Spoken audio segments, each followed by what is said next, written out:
नमस्कार दोस्तों, इस वीडियो में आप सभी का स्वागत है। जैसा कि आप सभी जानते हैं, अगर आपने मेरी पिछली वीडियोस देखी होंगी, हम संधि के बारे में पढ़ रहे हैं। हमने जो हमारी इससे पहले की वीडियो है संधि की, उसमें हमने जाना कि संधि क्या होती है। हमें पता है जब दो शब्दों के मिलने पर कोई विकार या बदलाव आता है तो उसी को हम संधि कहते हैं। संधि के 3 प्रकार होते हैं। कौन कौन से? स्वर संधि, व्यंजन संधि और विसर्ग संधि, जिसमें से हम कर रहे हैं स्वर संधि को। अब स्वर संधि में क्या होता है? केवल स्वरों के बीच में होती है ये, कोई एक स्वर दूसरे स्वर से मिलता है और विकार उत्पन्न होता है। फिर इसके बाद हमने जाना कि जो हमारी स्वर संधि है उसके भी आगे 5 भेद होते हैं, जिसमें से हम दीर्घ स्वर संधि, गुण स्वर संधि, वृद्धि स्वर संधि और यण स्वर संधि, इन 4 प्रकारों को पिछली वीडियोस में कर चुके हैं। और आज इस वीडियो में हम संधि का जो प्रकार करेंगे वो है अयादि स्वर संधि। तो इस वीडियो में हम जानेंगे कि अयादि स्वर संधि किस तरह से इसमें विकार उत्पन्न होता है जब दो वर्ण आपस में मिलते हैं। तो चलिए शुरू करते हैं आज की वीडियो। सबसे पहले बात करेंगे अयादि स्वर संधि बनती कैसी है। इसमें क्या होता है, जो हमारी अयादि स्वर संधि है, यदि किसी ए ओ और औ का मेल किसी स्वर से हो तो ए का ए का आए, ओ का अव और औ का आव हो जाता है। ऐसे आपको समझ नहीं आएगा, एक सूत्र बनाया है, इससे समझते हैं। मैंने कहा अयादि स्वर संधि में क्या होगा, यदि आपके पास स्वर हैं ए ओ औ, अब इन स्वरों के साथ कोई अन्य स्वर आए तो क्या होगा, जो हमारा ए है उसका अय बनेगा, ए का आय, ओ का अव और औ का बनेगा आव, प्लस जो स्वर साथ में आया होगा दूसरे शब्द का प्रथम वर्ण, वो ज्यों का त्यों लिख दिया जाएगा। इनको एक एक करके समझते हैं। जैसे ए के साथ कोई स्वर आएगा तो क्या होगा। अब देखिए, जब ए के साथ कोई स्वर आया तो क्या होगा, हमने पढ़ा कि ए का बनेगा अय और वो स्वर वैसे ही आ जाएगा। उदाहरण से समझते हैं। हमारे पास शब्द हैं ने प्लस अन। अब हमें पता है जो हमारा ने है वो कैसे बनता है, वो बना है न हलंत के साथ प्लस ए स्वर से। तो ने में क्या है, ने में जो अंतिम वर्ण है वो है ए। जब हमने यहाँ से ए निकाल दिया तो हमारे पास न बचा हलंत के साथ। अब देखिए, दूसरे शब्द का प्रथम वर्ण है अ, तो ए के बाद क्या आ रहा है, ए के बाद स्वर आ रहा है। और हमने पढ़ा कि ए के बाद स्वर आएगा तो ए बदल जाएगा अय में। तो यहाँ पे ए के बाद अ स्वर आया तो ए का बन गया अय और य में क्या है, हलंत होगा। फिर हमने पढ़ा कि ए का अय तो बन गया, फिर जो स्वर था वो ज्यों का त्यों आ जाएगा नीचे। तो यहाँ पे स्वर था अ और साथ में था न, तो अन वैसा का वैसा नीचे आ गया। अब इसका हम शब्द बनाएंगे। तो शब्द कैसे बनेगा, इधर देखिए, हमारे पास न क्या है, हलंत के साथ है और यहाँ पे अ है। अब ये अ जब इस न के साथ मिलेगा तो ये इस तरह से लिखा जाएगा। आगे य फिर हलंत के साथ है और उसके आगे फिर अ स्वर है। अब जब ये अ स्वर इस य के साथ जुड़ेगा तो ये ऐसे लिखा जाएगा और लास्ट में हमारे पास न है तो इसको यूं लिख देंगे। तो शब्द बना हमारे पास नयन। नयन का संधि विच्छेद हुआ ने प्लस अन। तो ये बात हो गई कि जब ए के साथ कोई अन्य स्वर आएगा तो कैसे बनेगा। अब इसके बाद बात करते हैं कि जब ए के साथ कोई स्वर आएगा तो क्या होगा। जब ए के साथ कोई स्वर आएगा तो क्या होगा, जो ए है उसका बन जाएगा आय और स्वर वैसा का वैसा लिख दिया जाएगा। अब इसको क्या है, हम इसको एक उदाहरण के साथ समझेंगे। जैसे मैंने नीचे लिखा हुआ है गे प्लस इका। क्या है, गे प्लस इका लिखा हुआ है। अब जो हमारा गे है, ये है ना गे, ये कैसे बना है, ये बना है ग हलंत के साथ प्लस ए। तो गे में जो अंतिम वर्ण होगा वो होगा ए।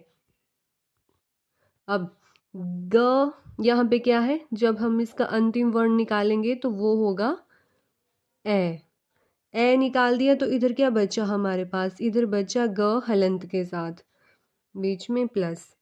फिर अब ए तो है यहाँ पे, आगे है इका, ये आ गया इका। अब ए के बाद आया अन्य स्वर ई, तो हमें पता है इसका क्या बन जाएगा, ग लिख दिया वैसा ही, और ए का बन जाएगा आय हलंत के साथ, और जो साथ में स्वर होता है वो ज्यों का त्यों लिख दिया जाता है। तो ये बन गया ई का वैसा लिख दिया। अब जब इसको जोड़ेंगे तो ये आ जो है ये सहारा देगा ग को, तो ये बन जाएगा, क्या बनेगा, ये बनेगा हमारा गा, और य को सहारा देगा ये ई, ये छोटा ई है तो मात्रा लगेगी छोटी ई की, बन गया गाई, और लास्ट में था का, तो ये बन जाएगा शब्द गायिका। किससे बना, जब गाय, इसका संधि विच्छेद क्या है, गे प्लस इका, जब इसको हमने हल किया तो हमारे पास शब्द आया गायिका। अब आगे बात करते हैं, जब ओ के साथ कोई अन्य स्वर आएगा तो क्या होगा, ओ का बन जाएगा अव, और जो स्वर था वो साथ में आ जाएगा। जैसे हमारे पास है शब्द पो प्लस अन, हमें पता है पो कैसे बना, प हलंत के साथ प्लस ओ, जब इसको जोड़ेंगे तो ये क्या बनेगा, पो, तो पो में जो अंतिम वर्ण है वो है ओ प्लस अन, जो दूसरा शब्द है वो हमने वैसे ही लिख दिया। अब ओ स्वर के साथ आ रहा है अन्य स्वर आ, तो क्या होगा, इसका क्या बन जाएगा, इसका बन जाएगा ओ के बाद अ स्वर आया तो ये बनेगा हमारा अव हलंत के साथ। अब ये बन गया अव, अब इसको हल करेंगे तो प तो वैसा का वैसा प्लस ओ का बन गया अव, और हमने पढ़ा था कि जो स्वर है वो वैसा का वैसा लिख दिया जाएगा जो भिन्न स्वर आता है साथ में। अब जब इसका शब्द बनाएंगे तो ये अ प के साथ जुड़ेगा तो ये बनेगा प, ये अ इस व के साथ जुड़ेगा तो ये बनेगा व, और अंत में बचा न, तो शब्द बना हमारे पास पवन। पो और अन का बना पवन। अब जब औ स्वर के साथ, औ के साथ कोई अन्य स्वर आएगा तो क्या होगा, औ का बन जाएगा आव, और जो अन्य स्वर है वो ज्यों का त्यों लिख दिया जाएगा। इसको भी क्या है उदाहरण के साथ कर लेते हैं, क्या होगा इसका देख लेते हैं। जैसे हमारे पास है शौ प्लस अक, हमें पता है शौ कैसे बनेगा, श प्लस औ, और दूसरा शब्द है अक। अब औ के बाद जब कोई अन्य स्वर आ रहा है तो इसका बनेगा आव, तो श वैसा का वैसा प्लस औ का बन जाएगा हमारे पास आव, और जो अन्य स्वर था उसको ज्यों का त्यों लिखेंगे तो ये था हमारे पास अक। अब जब इसका शब्द बनाएंगे तो ये आ जो है ये श के साथ आएगा तो क्या बनेगा, शा, और ये अ इस व के साथ आएगा तो बनेगा व, और अंत में था क, तो ये बन जाएगा शावक। शौ प्लस अक का बना शावक। आई होप आपको ये समझ आ गया होगा किस तरह से हमने इनको हल किया। अब देखिए आगे क्या है, आगे मैंने यहाँ पे 2 शब्द लिखे हुए हैं अभ्यास के लिए, आप इनको अपनी कॉपी पे कर सकते हैं, ये कमेंट सेक्शन में कमेंट करके इनको हल करके बता सकते हैं। जैसे हम यहाँ पे भी इनको हल कर लेते हैं। जैसे हमारे पास पहला शब्द है नदीश।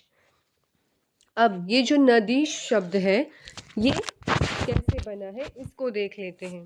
देखिए ये अयादी संधि का हो ये ज़रूरी नहीं है, ये किसी और संधि का भी हो सकता है, लेकिन आपको हल करना है। अब हमें कैसे पता लगेगा कि नदीश में कौन सी संधि है, या इसका जब हम संधि विच्छेद करेंगे तो किस तरह से बनेगा। जैसे जो हमारा न है उसको लिख देते हैं हलंत के साथ, पहले इसका वर्ण विच्छेद कर लेते हैं। ये बना द बड़ी ई की मात्रा है तो इधर बड़ी ई और श के साथ भी आएगा हमारा अ स्वर। ये बना नदीश। अब आप देख पा रहे होंगे यहाँ पे ई आ रहा है, इसको पहले लिख लेते हैं, न को पूरा लिख लेते हैं जैसे था, फिर द को हलंत के साथ लिख लेते हैं और इधर इसको श को भी पूरा लिख लेते हैं। अब इधर देखते हैं जो बड़ी ई है वो हमने पीछे संधि के जब दूसरे प्रकार किए थे तो हमने वहां पे देखा था कि जब ई और ई का आपस में मेल होता है तो बनता है बड़ी ई। अब चाहे छोटी ई और बड़ी ई मिली हो या बड़ी ई या बड़ी ई आपस में मिली हो, मतलब कोई भी लघु या सजातीय वर्ण आपस में स्वर आपस में मिले होंगे तो बड़ी ई बनती है। अब जैसे इधर हमारे पास बड़ी ई तो बन रही है, अब हमें पता कैसे लगेगा कि यहाँ पे कौन जो इसका संधि विच्छेद है वो किस तरह से हुआ है। अब देखिए क्या करेंगे, पहले नदी में इसको जब हम तोड़ेंगे तो ये कैसे बनेगा, इसके दो, एक तो ई कैसे बनता है हमारा, इस तरह से बनता है। अब देखते हैं छोटी ई की मात्रा लगा के देखते हैं कि ये बनेगा या नहीं। नदी में लगा दी, हमें पता है ये क्या है, ये शब्द तो होता ही नहीं है, नदी शब्द ऐसे थोड़े ना होता, उसमें तो बड़ी ई की मात्रा होती है, मतलब ये गलत। तो अब हम देखते हैं यहाँ पे बड़ी ई प्लस छोटी ई, वैसे देख लेते हैं तो यहाँ पे जो नदी को मात्रा होगी वो होगी ये बन गया नदी, हलंत हट गया यहाँ से। अब इधर क्या है, ये बन गया ईश।